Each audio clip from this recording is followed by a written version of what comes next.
by Peter Yearsley. The People of the Abyss by Jack London. Chapter 12. Coronation Day. O thou that sea walls sever from lands unwalled by seas, wilt thou endure for ever, O Milton's England, these? Thou that wast his republic, wilt thou clasp their knees? These royalties rust-eaten, these worm-corroded lies, that keep thy head storm-beaten, and sun-like strength of eyes from the open air and heaven of intercepted skies. Swinburne. Vivat Rex Eduardus. They crowned a king this day, and there has been great rejoicing and elaborate tomfoolery, and I am perplexed and saddened. I never saw anything to compare with the pageant, except Yankee circuses and Alhambra ballets, nor did I ever see anything so hopeless and so tragic. To have enjoyed the coronation procession, I should have come straight from America to the Hotel Cecil, and straight from the Hotel Cecil to a 5-guinea seat among the washed.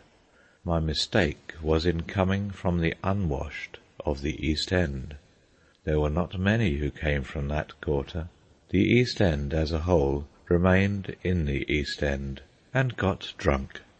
The Socialists, Democrats, and Republicans went off to the country for a breath of fresh air, quite unaffected by the fact that 400 millions of people were taking to themselves a crowned and anointed ruler.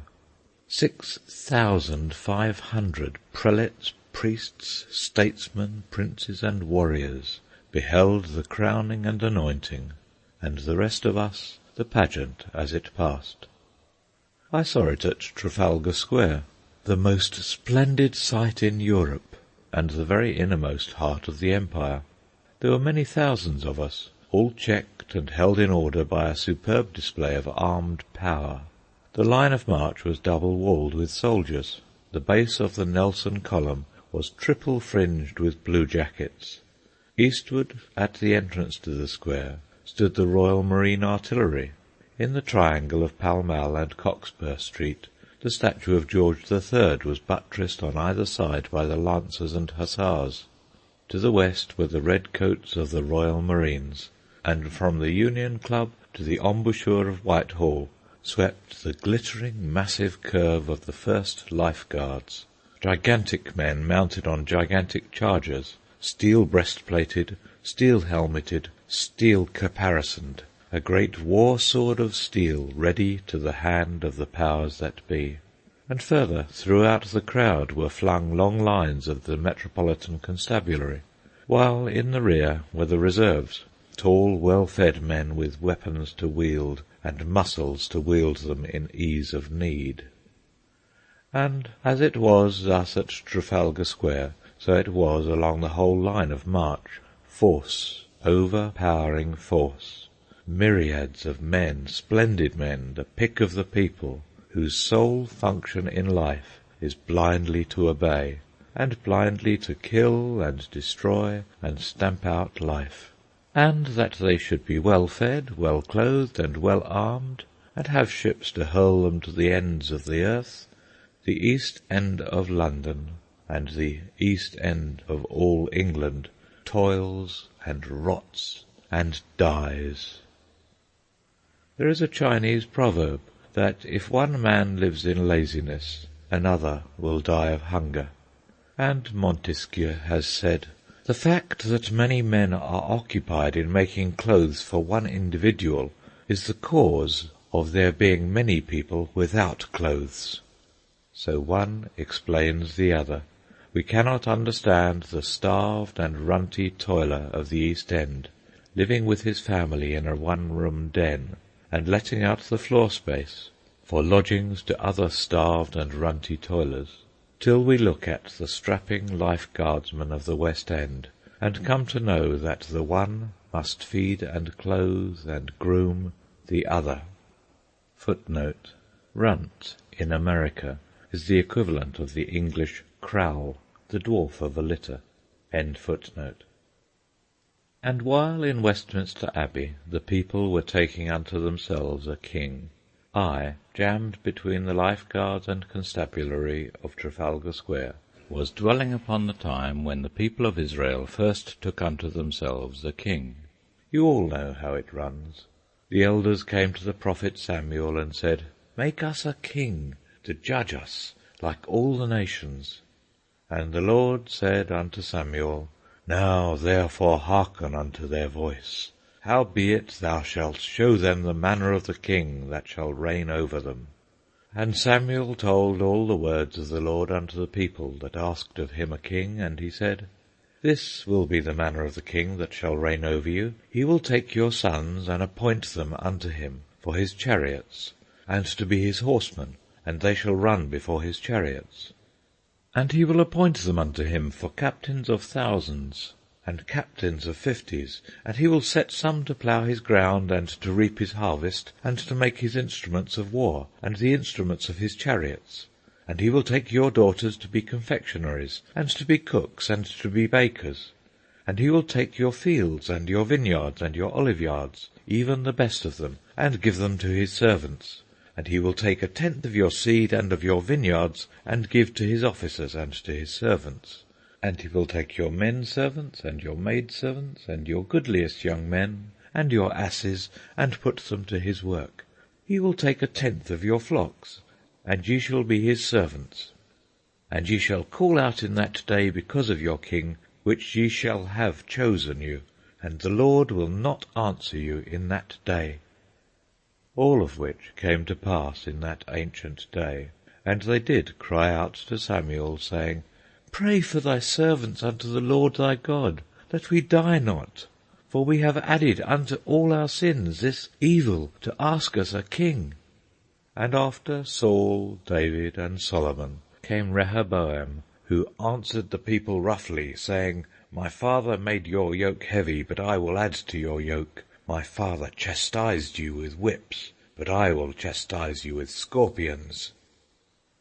And in these latter days 500 hereditary peers own 1/5 of England, and they, and the officers and servants under the king, and those who go to compose the powers that be, yearly spend in wasteful luxury $1,850 million, or £370 million, which is 32% of the total wealth produced by all the toilers of the country.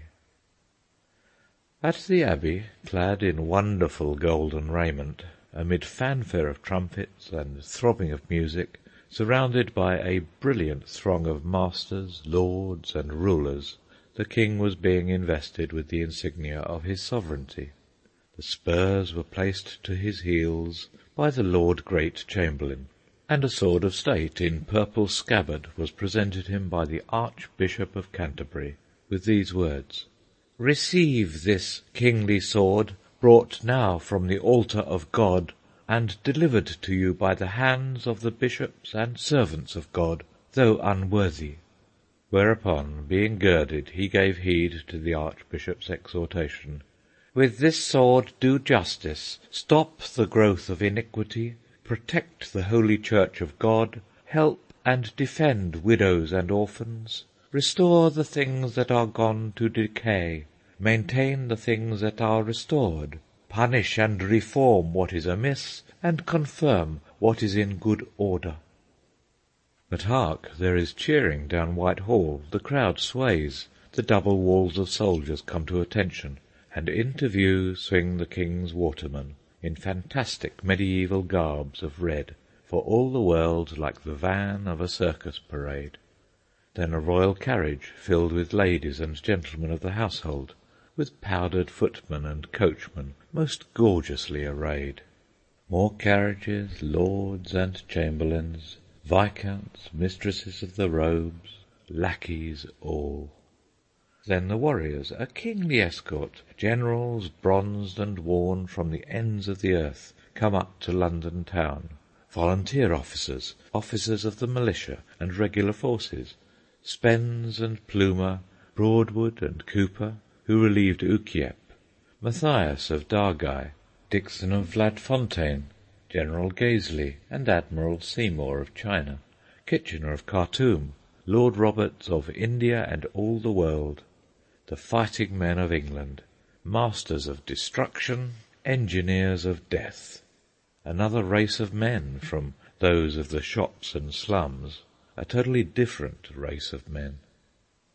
But here they come, in all the pomp and certitude of power, and still they come, these men of steel, these warlords and world-harnessers.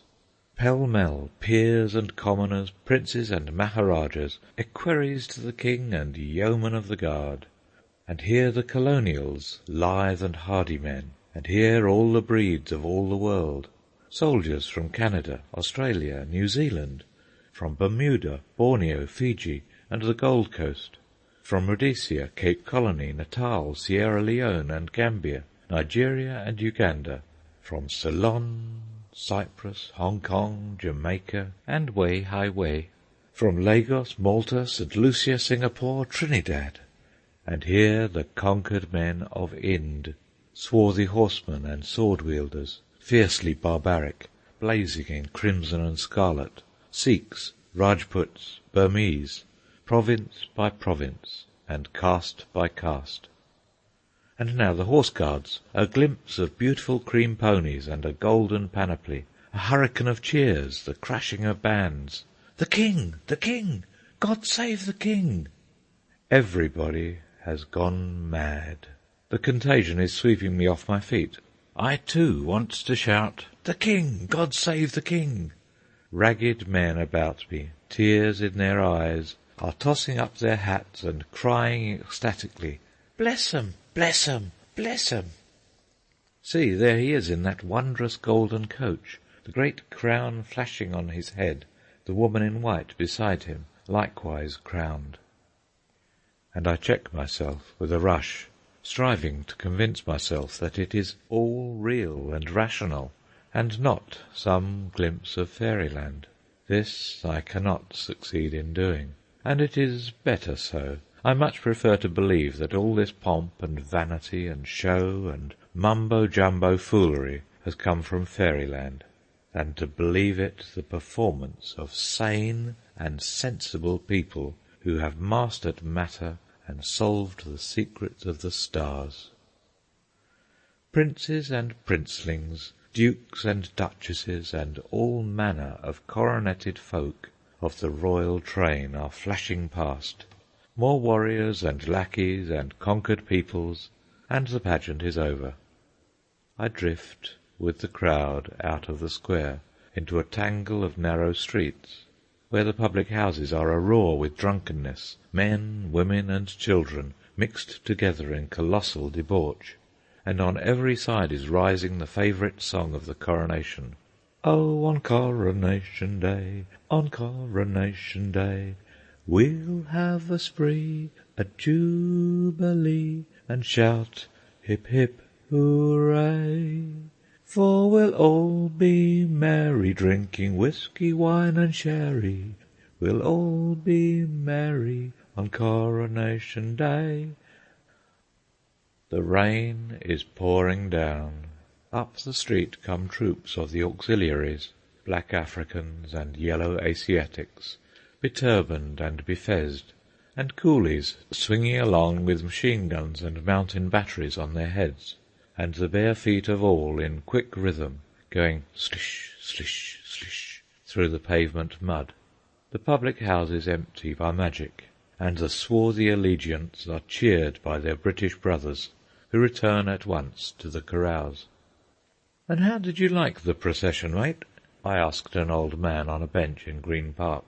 "How did I like it? A blooming good chance," said I to myself, "for a sleep, with all the coppers away. So I turned into the corner there along with 50 others. But I couldn't sleep, a-lying there and thinking how I'd worked all the years of my life, and now I had no place to rest my head, and the music coming to me, and the cheers and cannon, till I got almost a anarchist, and wanted to blow out the brains of the Lord Chamberlain." Why the Lord Chamberlain I could not precisely see, nor could he, but that was the way he felt, he said conclusively, and there was no more discussion. As night drew on, the city became a blaze of light. Splashes of colour, green, amber, and ruby, caught the eye at every point, and E.R. in great crystal letters and backed by flaming gas was everywhere. The crowds in the streets increased by hundreds of thousands, and though the police sternly put down mafficking, drunkenness and rough play abounded. Reader's note. Mafficking is boisterous public celebration. End reader's note.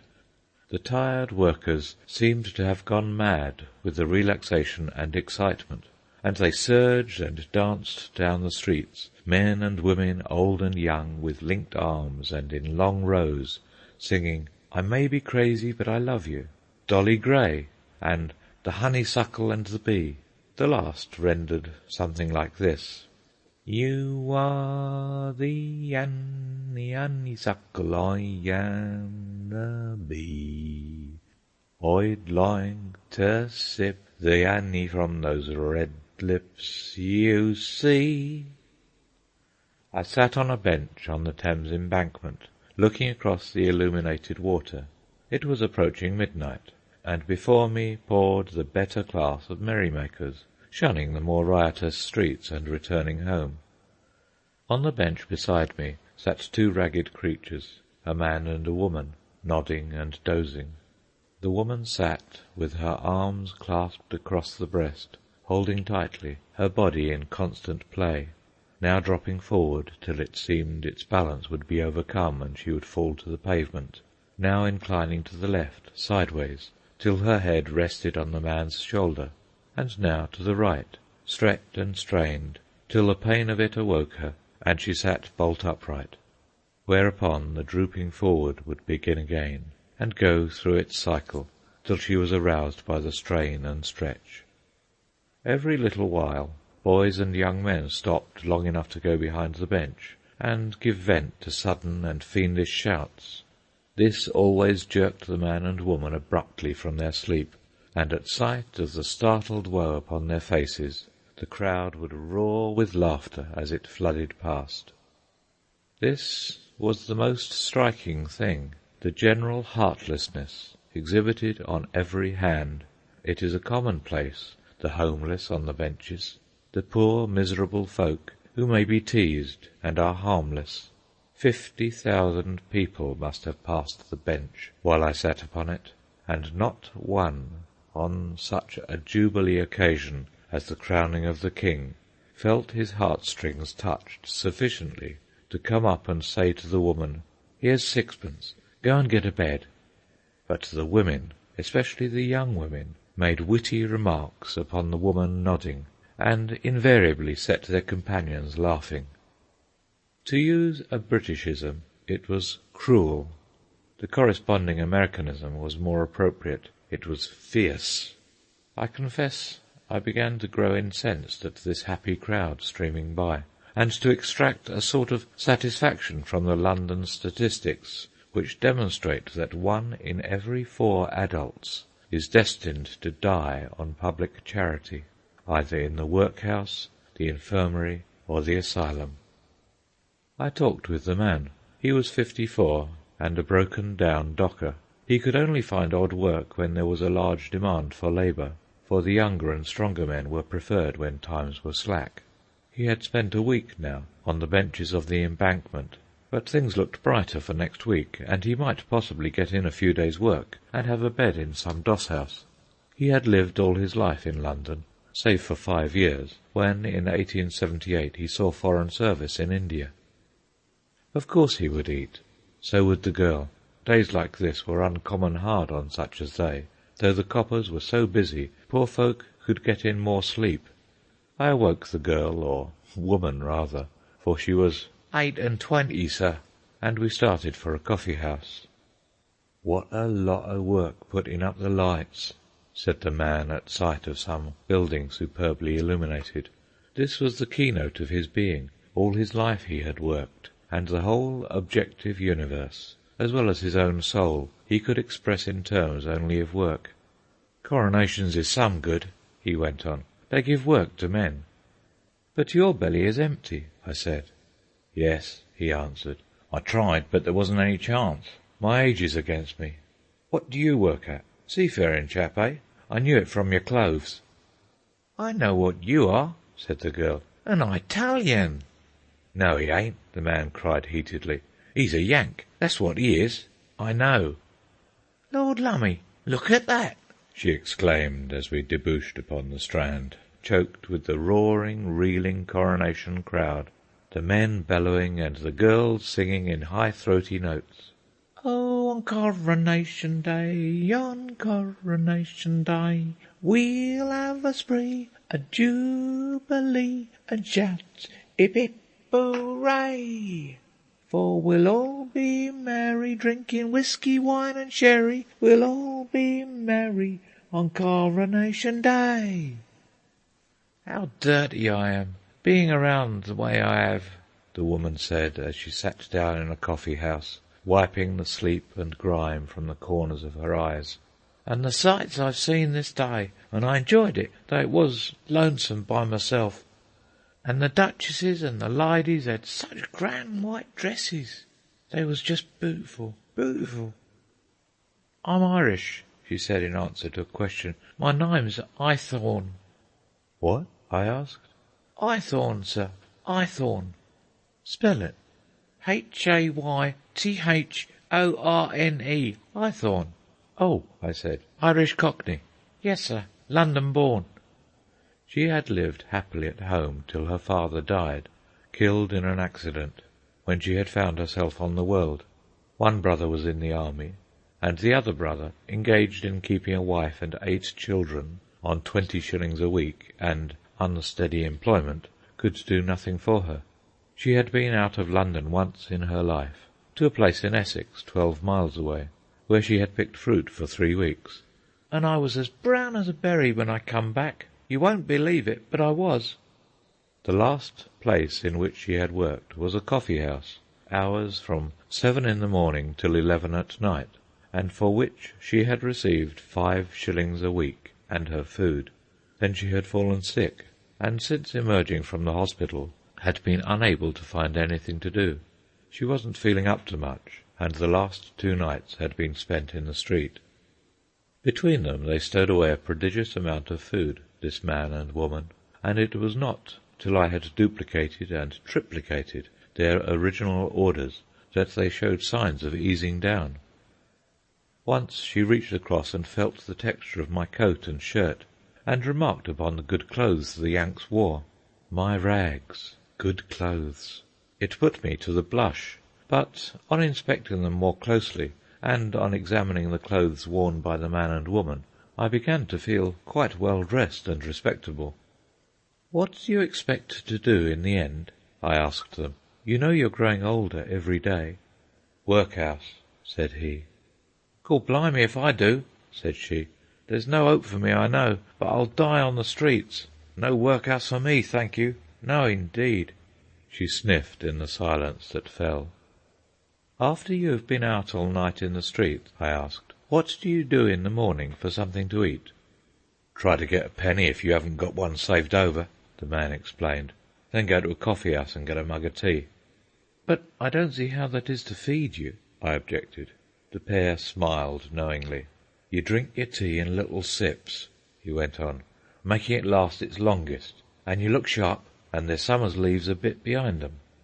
"It's surprising the food what some people leaves," the woman broke in. "The thing," said the man judicially, as the trick dawned upon me, "is to get hold of the penny." As we started to leave, Miss Haythorne gathered up a couple of crusts from the neighbouring tables and thrust them somewhere into her rags.